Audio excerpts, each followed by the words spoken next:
Hi, everybody. Welcome back to yet another week of 3 Good Minutes. I'm Jen. Do you know what episode it is? I know. Ryan's so much better at numbers than I am. If I had to guess, I would say it is 40? Well done. Well done. Okay. Good job. All right. Well, you're the numbers guy. Yeah. And with the memory. 40. Ryan has a really great memory, for those of you that don't know that. Thank you. What is the one question we get asked all the time these days? Professionally. The future of the office? Well, no, how many people are asking us about the hub and spoke model, like either in a city or out across the Didn't country? even finish the introduction. Oh, sorry. Why don't you finish that? I'm I got so so excited about this. confused. I'm really excited about this topic.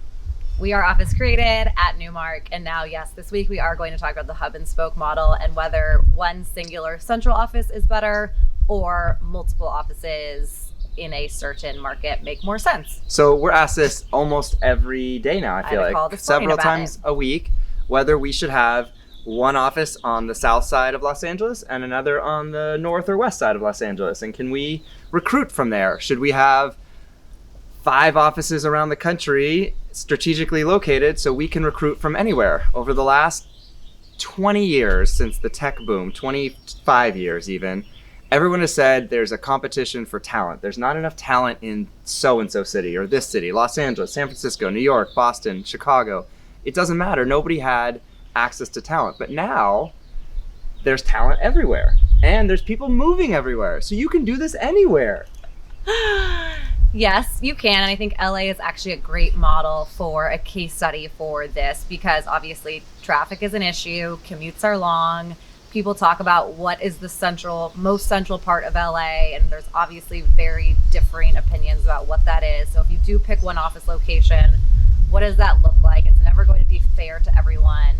But then you get into, if you do have multiple offices, you lose efficiency. Yep. You've got multiple kitchens, multiple restrooms, multiple conference rooms. You don't have the culture of having everyone under one roof.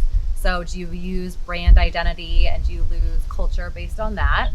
You are having to plan for growth in multiple different locations potentially. How do you pick which offices are going to have growth? You have no clue where your talent's coming from. Matching lease terms. How do Right. you do that? If Right. one office grows more than another, what do you do if there's different? Sure, there's all kinds of inefficiencies with it. There are. So yes, people get to pick an office closer to their home maybe, but is that where their team is working? Look at our team. We're all over. So if we were to pick one office that wasn't central, would we all be in different offices? What would that look like?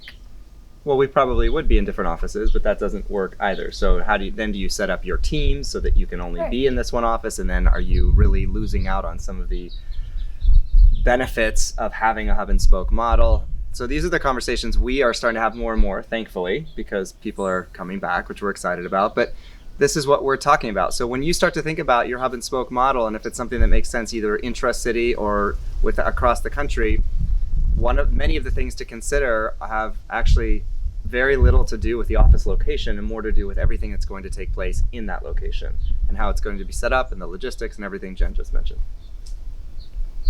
Think about it. It's a hub and spoke model. It's a thing. Does it work for you? Does it work for your company? What do you think? Would you prefer that? I would not prefer it, actually. Really? No, that would not be my preference. Oh. I think because of all these reasons and having teams separate or, if people are coming in at different times and, you're trying to figure out how to get people together, it wouldn't be my preference. I do understand it across the country. I don't know how well it works across a city. Would you go to the office more if it was closer to your house? Yes, of course. All right. Of course, because I like being there. But I can also focus there, like many have told us over the last year. So it's different. Okay. But I believe in it across the country. Okay, we're going to move on. It's your one good thing. Oh, I am so excited that in the next probably 2 weeks, the kids are going back to school in LA. And everything that means for all of you that live in this city who have kids in LAUSD and what that means for your kids and to be around friends and to actually be in a classroom, even if it's only a couple hours a week. That is my one good thing. So let's hope that comes to fruition. Please let that happen. I think a lot of what we're talking about with the hub and spoke and going back to an office, especially in Los Angeles, really hinges upon that. So for all of us, that is my one good thing. Love it.